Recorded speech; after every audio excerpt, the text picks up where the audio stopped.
নমস্কাৰ, মোৰ অন্য এটি ভিডিঅ'লৈ আকৌ স্বাগতম জনাই আজিৰ ভিডিঅ'টো আৰম্ভ কৰিব লৈছোঁ। অহংকাৰী মানুহক সকলোৱে নিন্দা কৰে, কিন্তু সেইটো কোনে কৰে যিসকলৰ অহংকাৰ কৰিবলৈ নিজৰ একো নাই। সংসাৰত কাম কৰিব লাগে বোকাত থকা মাছৰ নিচিনাকৈ, যেনেকৈ মাগুৰ মাছ বোকাত থাকে কিন্তু বোকা অকণো গাত নালাগে। মূৰ্খ লোকে সুন্দৰ পোছাকেৰে জ্ঞানীৰ সভাতো স্থান পায়, কিন্তু তেওঁৰ স্থান তেতিয়ালৈকেহে থাকে যেতিয়ালৈকে তেওঁ মুখ নোখোলে।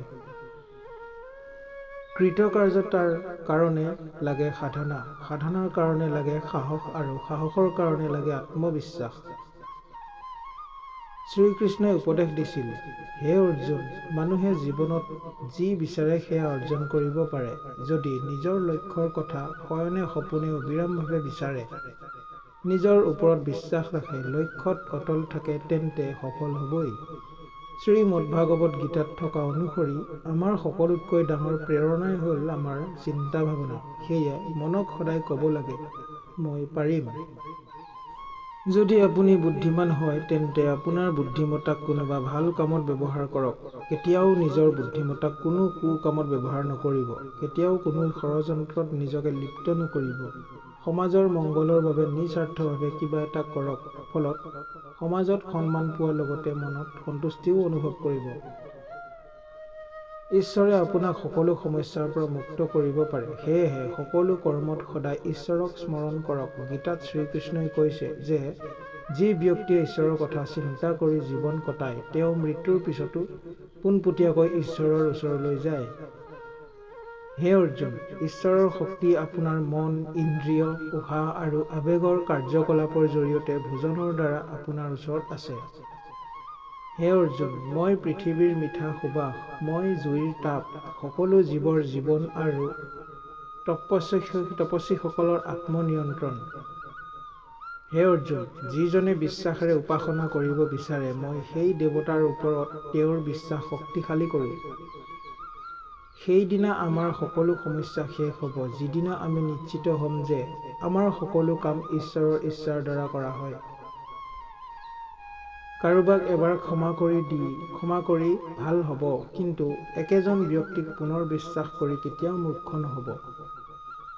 যদি এজন ব্যক্তিৰ আকাংক্ষা পূৰণ নহয়, তেন্তে তেওঁৰ খং বাঢ়ি যায়, আৰু যদি তেওঁৰ আকাংক্ষা পূৰণ হয়, লোভ বৃদ্ধি হয়। সেয়েহে জীৱনৰ প্ৰতিটো পৰিস্থিতিত আপোনাৰ ধৈৰ্য বজাই ৰাখক।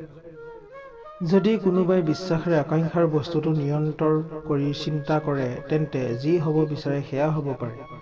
মনৰ গতিবিধি, ইন্দ্ৰিয়, উশাহ আৰু আৱেগৰ জৰিয়তে ঈশ্বৰৰ শক্তি সদায় আপোনাৰ সৈতে থাকে।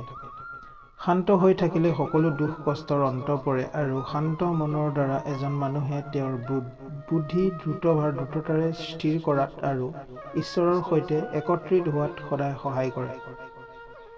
আমি কেতিয়াও সত্যৰ ওপৰত আধাৰিত কথা কৰিবলৈ আৰু বিশ্বাস কৰিবলৈ ভয় কৰা উচিত নহয়। প্ৰেমে সদায় ক্ষমা বিচাৰিবলৈ ভাল পায়, আৰু অহংকাৰে সদায় ক্ষমা বিচাৰিবলৈ ভাল পায়। মই সেইজন যিয়ে পৃথিৱীখন সৃষ্টি কৰিছিলোঁ, মই ইয়াক প্ৰতিপালন কৰোঁ, আৰু মইহে পৃথিৱীখন ধ্বংস কৰোঁ। যেতিয়াই পৃথিৱীত ধৰ্মৰ পৰাজিত হয় আৰু অধাৰ্মিকতাৰ জয় হয়, তেতিয়া মই এই পৃথিৱীত অৱতাৰ নাম জনাইম।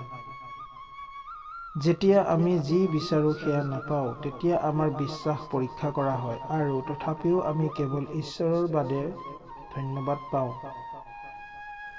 মানুহে প্ৰায় সঁচা কথা কোৱা পৰিহাৰ কৰে বা ক'বলৈ ভয় কৰে, কিন্তু সত্য কেতিয়াও লুকাই থাকিব নোৱাৰে বা ধ্বংস কৰিব নোৱাৰি। আপুনি ইয়াক যিমানেই লুকাই নাথাকক, সত্যটো প্ৰকাশ পাব। অহংকাৰ এজন ব্যক্তিৰ সন্মান, বংশ, গৌৰৱ তিনিওটা সমাপ্তিৰ সৈতে। আত্মা অমৰ, গতিকে মৃত্যুৰ বিষয়ে কেতিয়াও চিন্তা নকৰিব।